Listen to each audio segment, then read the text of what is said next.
Assalamualaikum warahmatullahi wabarakatuh. Kami menjelaskan cerpen Kerajaan Asal-Usul Batu Ampar. Saya Junita Marleni menjelaskan tema dan sudut pandang.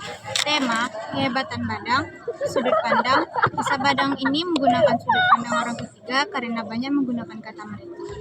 Saya Fahri menjelaskan amanat kaum tua dan kaum muda. Kita sebagai kaum tua, kita sebagai kaum tua dapat berbagi kebijaksanaan, pengalaman, bersabar, serta menjadi teladan yang baik. Yang kedua ada kaum muda. Dalam kisah bidang ini kita harus menghormati orang tua, gunakan akal dan pikiran, belajar dari pengalaman, dan pastinya pantang menyerah. Saya Chelsea menjelaskan latar tempat. Yang pertama, sebuah pantai dengan pasir putih yang indah, tempat di mana batu ampar ditemukan dan menjadi pusat perhatian. Yang kedua, hutan bakau yang lebat. Yang ketiga, desa kecil yang terletak di tepi laut. Yang keempat, museum yang menyimpan artefak sejarah termasuk batu ampar yang menjadi tempat wisata dan pembelajaran bagi generasi muda. Yang kelima, taman budaya menampilkan berbagai artefak dan peninggalan sejarah. Latar suasana. Yang pertama, suasana yang tenang dan sunyi di sekitar batu ampar. Yang kedua, suasana tegang ketika masyarakat setempat mencoba memahami asal-usul batu ampar. Yang ketiga, suasana kagum saat seseorang menemukan batu ampar dan merasa heran. Yang keempat, suasana sedih ketika penduduk lokal mengenang masa lalu dan cerita-cerita tentang batu ampar yang memiliki nilai sejarah. Yang kelima, suasana bahagia ketika masyarakat akhirnya memahami makna dan sejarah batu ampar, memperkuat rasa persatuan di antara mereka.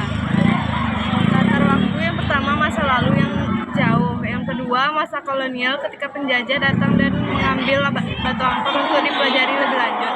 Yang ketiga, periode transisi menuju modernitas, di mana batu ampar ini mulai dianggap sebagai bagian dari warisan budaya yang perlu dilestarikan. Yang keempat, zaman sekarang, di mana batu ampar menjadi populer melalui media sosial dan internet. Yang kelima, masa depan, di mana batu ampar terus menjadi simbol kebanggaan dan identitas bagi masyarakat, dengan upaya terus-menerus untuk menjaga dan melestarikan artefak berharga ini. Saya Cika Vanessa menjelaskan penokohan. Yang pertama ada tokoh Badang. Penokohannya seorang anak yang hidup miskin dan menikahi Tuan Putri Tumasik. Wataknya pekerja keras, cerdas, dan pemberani, baik. Yang kedua, penokohannya Tuan Putri Tumasik. Penokohannya seorang wanita Tumasik yang dinikahi oleh Badang. Wataknya bijaksana, cerdas, dan baik hati. Yang ketiga ada pengawal. Penokohannya pengawal yang mengawasi Badang.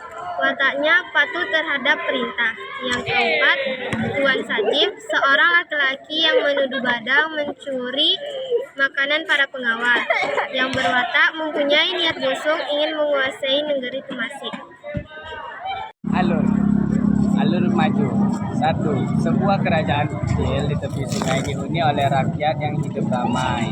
Raja dan ratu mereka terkenal bijaksana. Suatu hari raja mendengar ramalan tentang batu misterius yang dapat melindungi kerajaan mereka dari bencana.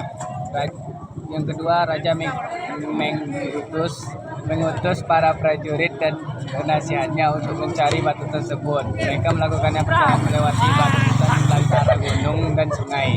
Ketiga, akhirnya seseorang pengembara menemukan batu ajaib di dasar sungai yang bercahaya saat bulan purnama. Yang keempat, sang raja memerintahkan pembangunan altar batu untuk menghormati batu tersebut. Yang kelima, berkat keajaiban batu tersebut, kerajaan tumbuh makmur dan rakyat hidup bahagia. Mundur. 1. Di sebuah desa, penduduk menggunakan batu ampar sebagai tempat suci yang menyelamatkan leluhur mereka dari kehancuran. Seorang menceritakan kisah bagaimana nenek moyang menemukan suci yang konon memiliki kekuatan magis. Ketiga, batu tersebut dikabarkan ditemukan oleh Raja Kunain bijaksana melewati petualangan panjang. Yang keempat, kerajaan di masa lalu mengalami masa kejayaannya berkat batu tersebut hingga akhirnya menjadi turun-menurun. Alur maju mundur. seorang anak mendengar kisah tentang asal-usul batu ampar dari seorang nenek yang tinggal di desa tersebut. Yang kedua, nenek itu menceritakan tentang seorang raja yang bermimpi tentang batu ajaib di dasar sungai yang membawa keselamatan bagi kerajaannya. Yang ketiga, cerita kembali ke masa kini. Yang keempat, kisah perjalanan raja dan pengorbanannya dalam melindungi rakyat dari bahaya. Yang kelima, tempat batu ampar kini menjadi simbol sejarah warisan budaya. Gaya bahasa. Yang pertama ada personifikasi. Personifikasi adalah memberikan sifat manusia kepada benda mati. Contoh, angin berhembus lembut seakan turun mengatakan kesedihan para penduduk yang harus kehilangan desa mereka. Yang kedua, ada metafora. Metafora adalah perbandingan langsung antara dua hal tanpa menggunakan kata yang berhubungan. Contoh, batu ampar itu adalah lambang dari hal yang membantu tak mudah dipecahkan. Yang ketiga, smile. Smile membandingkan dua hal dengan kata-kata perhitungan seperti atau bagai. Contoh, batu itu keras seperti kehilangan sang anak untuk membuktikan dirinya. Yang keempat, ada hiperbola. Hiperbola adalah gaya bahasa yang berlebih-lebihan untuk memberikan efek dramatis. Contohnya, air sang ibu mengalir deras seperti sungai yang tak kunjung berhenti. Yang terakhir atau yang kelima yaitu repetisi.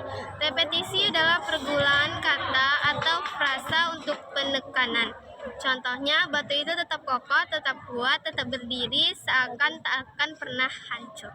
Sekian, terima kasih. Wassalamualaikum warahmatullahi wabarakatuh.